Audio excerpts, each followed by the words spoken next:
예, 성적인 범죄를 모두 다 다루려면 오늘 하루 계속해도 모자랄 거라고 생각해요.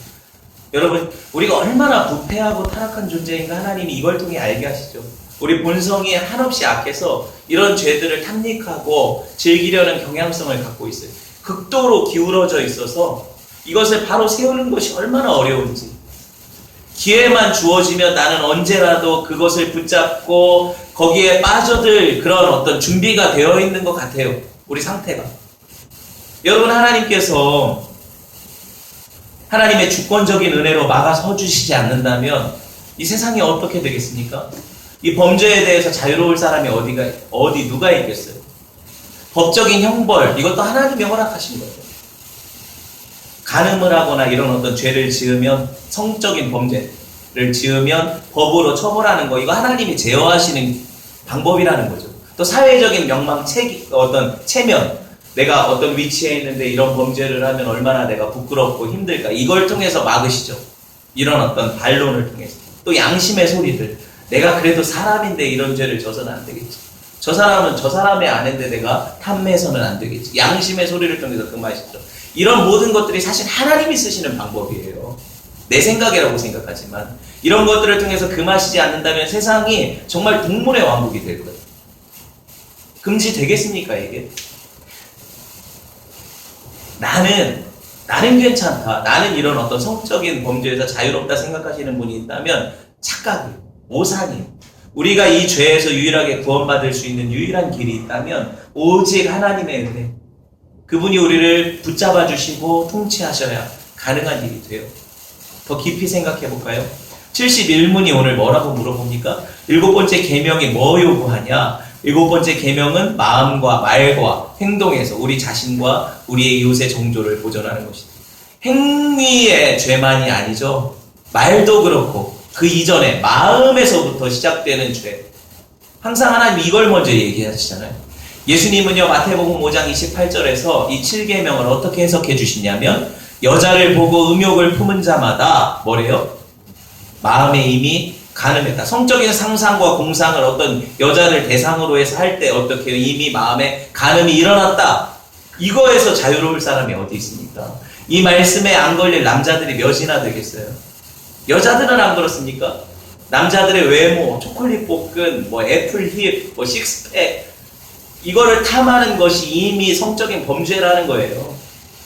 6계명에서 이미 배웠듯이 외적인 행위만이 아니라 마음과 생각과 이런 모든 내적인 정서들의 동요가 이미 죄의 시작이에요. 그러니까 하나님 앞에 죄가 된다. 그럼 누가? 요새 얼마나 많은 성인 컨텐츠들이 우리 삶에 잠식해 들어왔습니까? 스마트폰만 열어도 이미 이런 것들을 쉽게 접할 수가 있는 세대가 되었어요. 이 아이들을 어떻게 지켜줍니까? 청소년 보호기능 락 걸어놓는다고 애들이 그걸 가지고 이런 어떤 단순한 어떤 통제로 이게 가능하다고 생각하세요? 또래 집단 안에서 절대 안 돼요. 여러분 아시잖아요. 그렇죠? 그럼 여러분 욥의 고백이 이 시대 남자들한테 꼭 필요한 것 같아요. 여자들에게도 마찬가지지만 자기 자신의 눈과 약속을 해요. 욥이 내가 처녀를 주목하지 않겠다. 자기 눈과 하나님 앞에서 약속을 해요. 남자들은요, 주로 보는 것에서 정욕을 느끼죠. 눈으로 보는 것에서 성적인 욕구를 극대화시키고 상상해요. 남자들의 큰 죄죠. 성욕은 그 자리에서 견뎌낼 수 있는 게 아니에요. 그래서 요셉의 일화를 보면 어때요? 그 여자가 자꾸만 자기랑 동침하자고 꼬시니까 그 자리를 피했죠. 보세요. 내가 어찌 이 큰 악을 행하여 여호와 하나님께 득죄하리이까, 이런 이야기를 하고 자기를 붙잡고 같이 동침하자고 하는 그 여자를 버려놓고 옷까지 뺏겼잖아요. 겉옷까지. 그래놓고도 도망갔어요. 왜 이런 이야기를 하냐면 성적인 범죄를 극복하기 위해서는 신전의식이 필요한, 하나님 앞에 서 있는 의식이 필요한. 이 무슨 말입니까? 실제로 우리를 찍고 있는 카메라가 내 앞에서 돌아가고 있는데, 여기서 내가 그걸 알고 있는데 성적인 범죄를 자유롭게 할 수 있는 사람이 몇이나 되겠어요? 그쵸? 근데 우리가 하나님의 신전의식을 의식한다는 거예요. 하나님 보고 계시다는 거죠. 아무도 보는 이 없을 때 나는 누구인가, 이게 내 인격이 돼요. 사람들이 있을 때는 나는 얼마든지 가식 떨 수 있죠. 하지만 아무도 없을 때 내 삶이 하나님 앞에 내 인격이 돼요. 성적인 범죄는 이게 중요하다는 거예요. 72인문에 7번째 계명이 금하는 게 뭐냐? 7번째 계명은 뭐든 정숙하지 못한 생각과 말과 행동을 금하는 것이다. 그런 상상, 말, 행동, 이 모든 것들이 왜 죄입니까? 다른 사람들을 해치기도 하지만 자기 스스로를 해치기 때문에.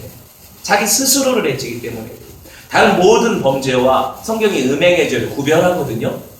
왜 구별하냐면 이게 바로 자기 자신을 해치는 죄가 되기 때문에. 다른 사람도 해치지만 자기를 더럽혀 해치는 행위가 되기 때문에 그래요. 고린도전서 6장 18절에서 20절 볼게요. 음행을 피하라. 사람이 범하는 죄마다 몸 밖에 있거니와 음행하는 자는 자기 몸에 죄를 범하느니라. 너희 몸은 너희가 하나님께로 받은 바 너희 가운데 계신 성령의 전인 줄 알지 못하냐?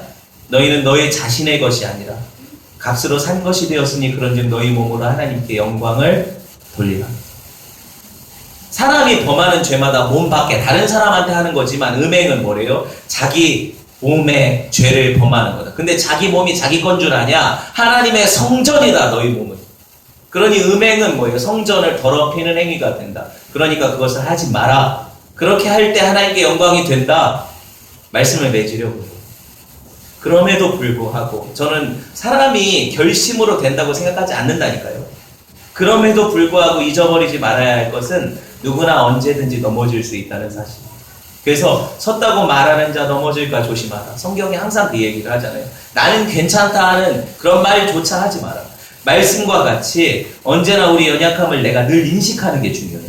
그런 유혹의 자리를 피하도록 하나님의 도우심을 겸손히 구하는 게 중요해요. 그리고 이 세상에서 완전히 죄의 정욕을 극복할 수 있는 사람이 없다는 것을 내가 인정해야 돼요. 나는 그런 천사가 아니라고 생각해야 돼요.